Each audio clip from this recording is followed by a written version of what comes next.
Okay, here's today's mission. Get the fuel tank out of Sue's car.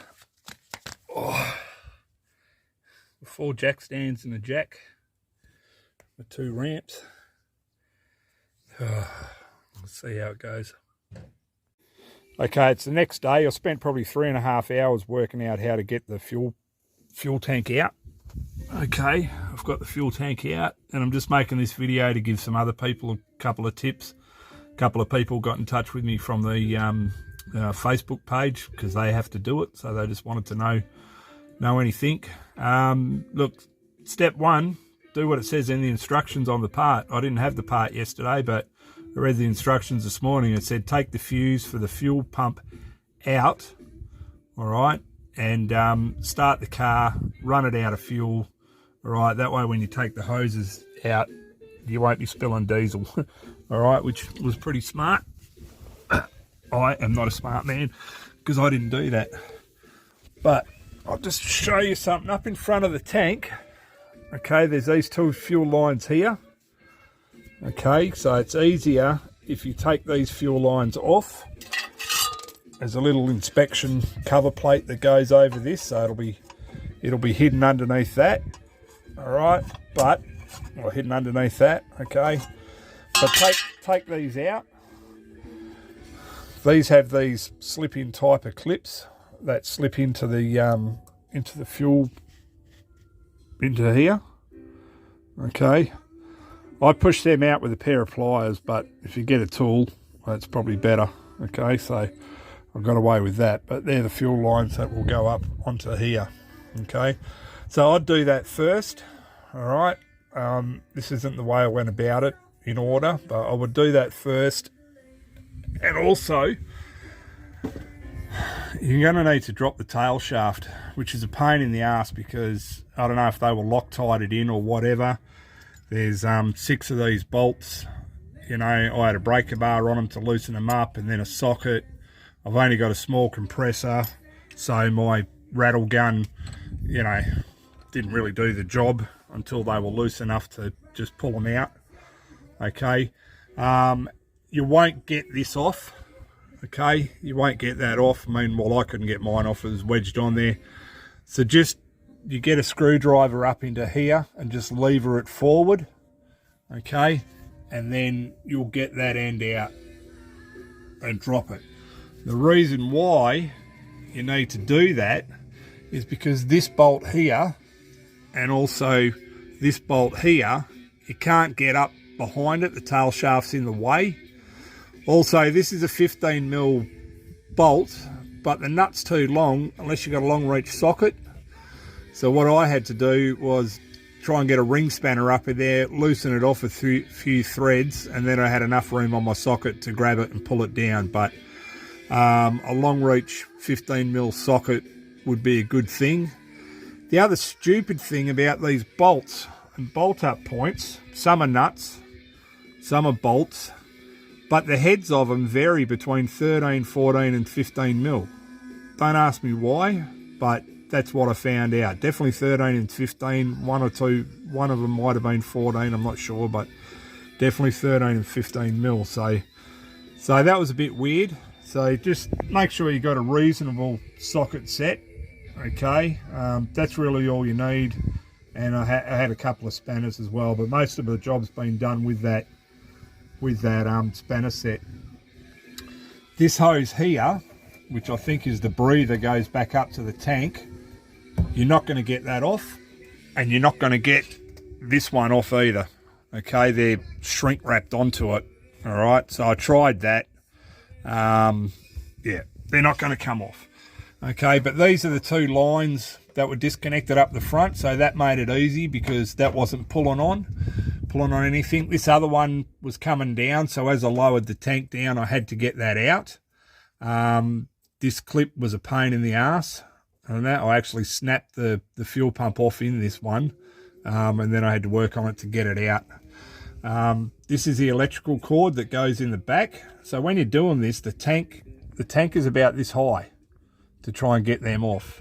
And I've actually, because it's brittle, I've actually snapped the the clip that comes in to join it onto the other piece, but I'm not too worried about it because that'll clip back in and hold in there pretty fine, okay, when it goes back in. The other tip too is you're going to want a couple of swivels, okay, that's important. This up here for the filler cap, that up there for the filler cap, it's a bit of a pain in the ass because it's just not quite on the right direction to go down in up through the back of the diff. It's a bit of a pain in the ass, okay, and you can see here that it's actually clipped in position, so it's not a matter of turning it and getting it to the position you want, okay. And that's the filler net there that I've got to push back in. I got to say, it was easy enough to get my hand up there to pull that off once it was done, but just make sure you loosen it off. Make sure you loosen that off a fair bit, okay. Now, when I dropped the tank, I had this old bike jack, so that's what I had underneath it to drop it down. There's only probably around about 10 litres in the tank at the moment. It's pretty easy with 10 litres, but if you're trying to manhandle it, it would be a pain in the ass because you've got to drop it down to a certain height. You know, you need to be able to control it going up and down because you've got to drop it to a certain height before you can get up there and get these clips off. Now, an absolute must. These are, forget the name of these clips, Mora or Moisture clips. I think it's M-O-R. Yeah, that's wrong. I think it's Norma clips, I think they're called. All right. But don't start the job without actually going and buying one of these tools, okay? They come in a set of 3. Absolute must that you're going to need them, all right? You're not going to get it with a pair of pliers or anything like that. They're cheap as chips. But don't start the job without getting that. That's about it. I did mark on my diff the tail shaft. Okay, so the tail shaft goes back in the same position. I probably could have, these had these lugs on them as well. I probably could have taken more note on where they are, and there are a couple of these plastic clips that go on the back of the bolts on these little bits here. They stick out the back of the diff and these plastic clips go on it. Now, I saw in a video that they're apparently weights, and I should have marked exactly where they go.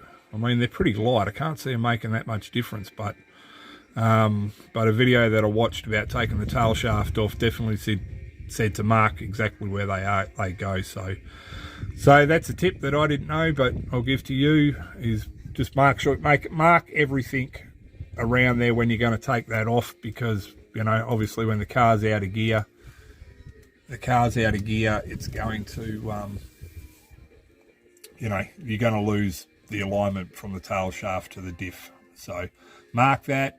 Mine will be going back in the same spot. Whether those clips go back exactly in the same spot, I don't know, but you know, this is a wife's car, it's not a race car. I don't think that's going to make too much difference at 110, you know. So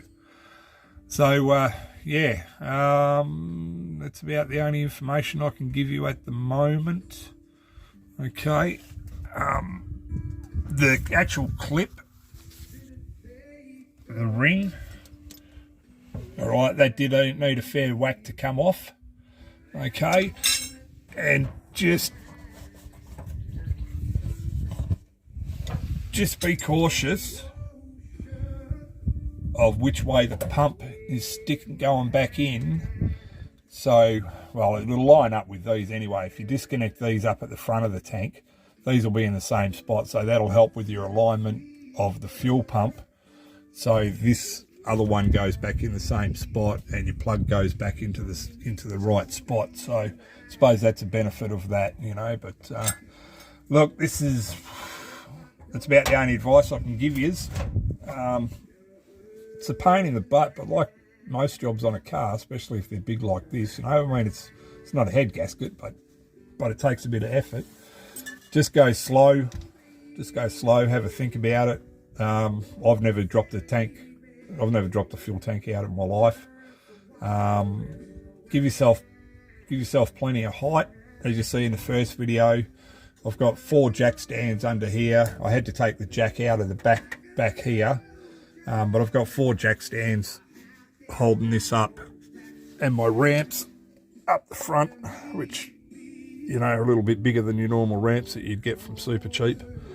Okay, but yeah, if I think of anything else when it's going back in, I'll send you a video. Okay, hooroo. Okay, as you can see, it's pretty tight now, and I've still got to go up a little bit more to get the plugs in, but I'm almost there. But I think I'm going to have to go around the other side to have a crack at it. But that's, yeah, just so you know, it's about how much room you're working at. Probably a little bit less than that. Yeah, just another tip too. I got told to disconnect the battery in a video that I watched, so I did that. All right, so everything's hooked back up, but I haven't actually got the tank back in. So before I bolt the tank back up, I'm just going to turn the ignition on.